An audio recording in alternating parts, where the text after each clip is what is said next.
Thank you very much for joining us. Now I'm here with Demian Figueroa. David Demian Figueroa. He's going to receive an award tonight in this 32nd Annual Premier Awards and Scholarship Dinner. Mr. Figueroa, thank you very much for this interview, sir. We know that you're going to receive an award tonight. How you feel? I'm feeling great. It's for the Hispanic Public Relations Association of America, the Los Angeles chapter, and it's for the Professional of the Year. And I'm just very, very honored and excited, humbled. I was shocked when they first gave me the news, but I really just feel like it's just a great, great honor. Tell us about before you began to work with Frontier, you were working with Maldev. Tell us a little bit your job in Maldev. Yes, I was vice president of the Mexican American Legal Defense and Educational Fund. I worked in development, which is the fundraising portion of Maldev, and also communications, branding, and things like that. And it's a big job. There's a lot of money to raise, and very, very serious subjects. We're dealing with immigration and a lot of lawsuits that we filed. Back in the day, a lot of lawsuits against Arizona against SB 1070 and a lot of federal laws, public policy type laws, and it was just a really great time for me, great era. You've been involved in communications, and you have seen that there is not diversity in those areas. How can we change that? And do you see any changes through the time?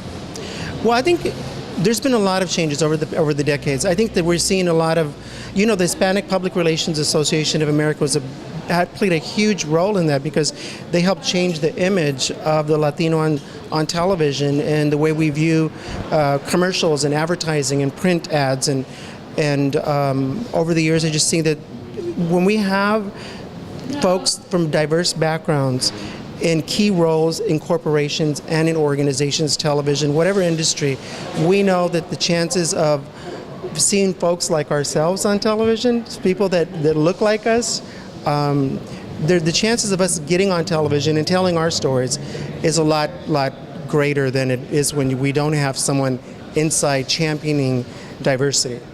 You see there are many students, many Latino students right now study journalism or study to work on television. What will be your message for them? Well, I think that, it's a great time to be in television. We have a lot more outlets than we had in the past.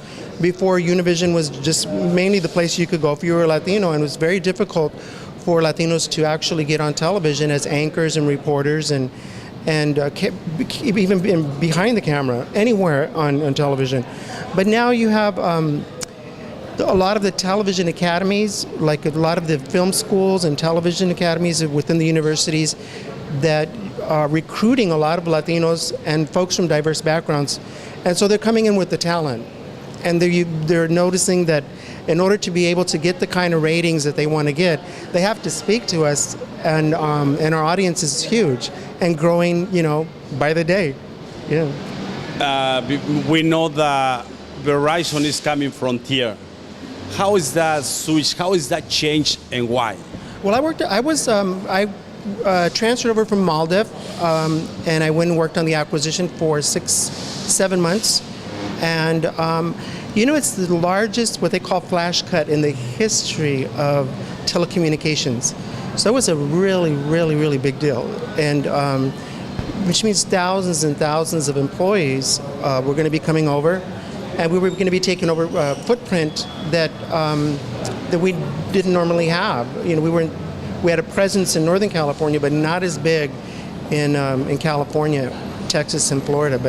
And it's really been a great opportunity for our company. Frontier is a great, great company to work for. They've supported me. They have supported all the community engagement efforts that I do in the Latino community, African American community, Asian American community, and beyond.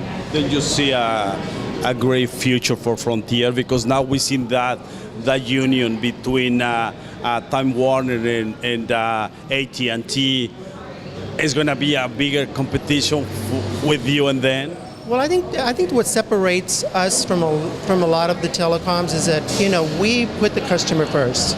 The customer is the main focus and the biggest priority that we have in the company, making the customer happy. I mean, that's the bread and butter, right? And so we want to be able to make sure that we get that right, and we tried everything possible that we could do to make that happen during this acquisition.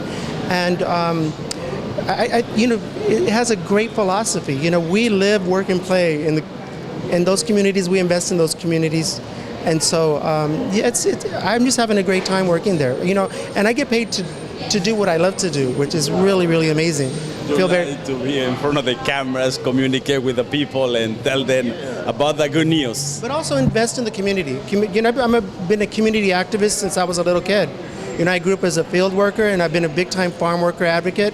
Produced documentaries on farm workers, and so that's a very, very important issue to me. Yeah, because at the same time that you give entertainment to the community, you give them education or cultural things that sometimes we do not have it. Yeah, I think that we have what we do in our regular jobs is one thing, but everything that we do beyond what our regular job is what really defines us as a person, our character, our contributions to the community, our contributions not only to our family but to the church and everything that's important to societies like the one where I'm being honored today. We have to be able to contribute, support, volunteer. And I think this is the great way that Latinos can make a big, big difference. And of course, vote. We have to be able to vote, right? Finally, Mr. Figueroa, because we know that you have to go. A few words that your speech that you're gonna say in a few hours. Well, I've been thinking about it. I wrote a speech, obviously, but I usually try to just speak from the heart. And I think one of the things that I'm going to do is I'm going to be, thanking my mother, who's no longer on earth. Because my mother was someone who taught me at a very, very young age as a field worker, when we were in the fields, that everything was possible. The situation that we were in at that time and the hard work we were in at that time in the sun and the heat and the poverty was only going to be temporary, and that we really had to work hard. We had to speak up for ourselves, and we really had to do everything necessary to participate as American citizens and say, I want a place at the table, at the negotiating table. And I've always done that, and I've always tried to be kind doing it, but there's also the side where we have to be a little firm, right? But I think that's the advice I can give anybody. I think that's what anybody should do. Thank you so much, Mr.